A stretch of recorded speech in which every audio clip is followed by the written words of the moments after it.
Long before the sands of time slipped through the fingers of history, there were stories, not written in books, but etched in wind, rain, fire, and silence. In the heart of West Africa, the Yoruba people wove these stories into cosmology, culture, and spirit. These weren't merely tales. They were Ashe, the breath of creation, the divine utterance that brings life and truth. The Yoruba worldview is a vast ocean, where gods are not distant sky fathers but family, where the living and the dead sit at the same table, where rivers are not just water, they are goddesses, and thunder is not just sound, it is judgment. In this journey, we step into the sacred grove. We meet Orishas, divine beings who shape the world and still walk among us. We uncover creation, balance, morality, and destiny through Yoruba mythology. To understand Yoruba mythology, we begin not with gods, but with Olodumare, the supreme source. Olodumare is the unseen force behind all being, beyond time, beyond gender, beyond form. Not worshipped directly, but acknowledged as the fountain from which all energy, called Ashe, flows. The universe is layered into realms. Orun, the domain of the divine, ancestors, and unborn souls. Aye, the physical plane where humans live and struggle to fulfill their destinies. Orun Rere, and Orun Apadi, afterlives for righteous and unrighteous souls, respectively. In the beginning, Aye was a watery void. Olodumare gave Obatala the task of creating solid land, armed with a chain of gold, a snail shell of sand, a white hen, and a palm nut. Obatala descended and formed the earth, spreading sand and letting the hen scatter it. But Obatala drank palm wine and fell into a drunken sleep. His sibling Oduduwa completed the task, forming Ile-Ife, the sacred city regarded as the birthplace of humankind. Conflict later arose between Obatala and Oduduwa over this act, a myth that mirrors divine rivalry and the beginning of human kingdoms. And so began the world, by divine accident, cooperation, and consequence. There are said to be 401, sometimes 1,440 or more, Orisha, divine manifestations of natural forces, human ideals, and cosmic principles. Each Orisha governs an aspect of life and has sacred colors, animals, symbols, and songs. Let us journey through the pantheon. 1. Obatala, Orisha of purity and creation, the sculptor of humanity, clothed in white, a color symbolizing clarity, peace, and spiritual authority. Obatala is worshipped for wisdom, ethics, and fairness. He is said to have created people with disabilities while drunk, and for this he becomes their patron, an emblem of divine compassion for all forms of life. 2. Oduduwa, ancestor and Orisha of kingship. Though sometimes confused with the mortal king, Oduduwa is a deified founder figure. Revered as the progenitor of the Yoruba people, especially in Ile-Ife, he represents the beginning of monarchy, cultural law, and royal lineage. 3. Shango, Orisha of thunder and power.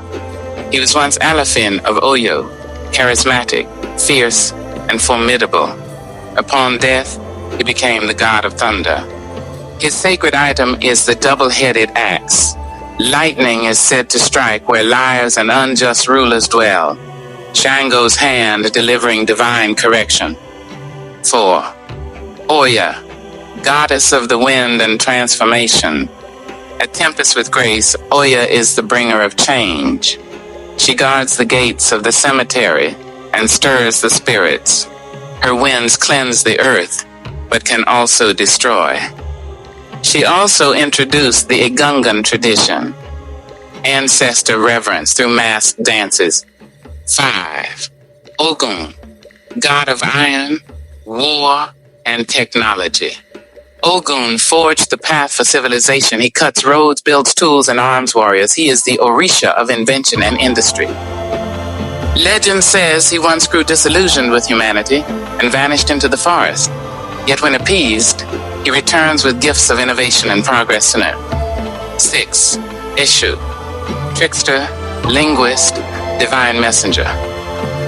Eshu is unpredictable, profound, and essential. He interprets language between humans and God. Every offering must pass through Eshu. His stories are full of paradox. He once caused two friends to fight by walking between them, wearing a hat that was red on one side and black on the other. Eshu doesn't cause chaos for sport, but to reveal hidden truths and test moral character. 7. Oshun, goddess of rivers, femininity, and fertility. She is beauty and divine sweetness, but also power and justice. In one tale, the male Orisha planned creation without her, and everything failed until she was included. She is honored in Oshogbo, where her sacred grove still exists, worshipped by women seeking fertility, love, and healing. 9. Oba, Yamoja, and others. Oba, the first wife of Shango, who sacrificed her ear to win his love. She became the river Oba, a symbol of loyalty and tragedy. Yamoja, mother of all Orisha, goddess of oceans and maternity. Her children are said to be the rivers flowing from her vast sea. Erinle, hunter deity turned river spirit, guardian of both forest and stream. Supana, Orisha of smallpox, worshipped in secret, feared and respected. He reminds us of the fine line between medicine and plague.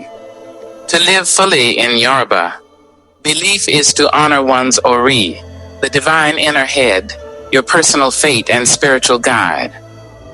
To align with Ori, one must consult Ifa, the sacred divination system revealed by Orunmila. Through cowrie shells or sacred palm nuts, Babalawo, priests, interpret the Odu Ifa, poetic verses containing vast philosophical, medical, and ethical knowledge. Worship includes drumming, chanting, dance, offerings, and possession, not as madness, but as divine embodiment. The Agungan festivals bring ancestors to dance among the living. Masked and wrapped in cloth, their voices distorted to protect the sacred. Nature is alive, the forest is holy, rivers are mothers, thunder is speech, life is sacred connection. The Yoruba say, Aki imo esin komamo Orisha. One cannot know spirituality without knowing the Orisha. These aren't just gods, they are maps of the soul, guides of nature, guardians of destiny. Yoruba mythology teaches that the divine isn't far. It's here, in water, stone, breath, and drum. Today, the Orisha live on, across oceans and continents. In Santeria, Candomblé, Vodun, and Ifa, their songs echo from Lagos to Havana, Bahia to Harlem. They remind us that thunder holds memory, that rivers whisper names, that ancestors walk beside us, and that every life has purpose. May your Ori guide you. May your Ashe be strong. And may the Orisha walk with you always.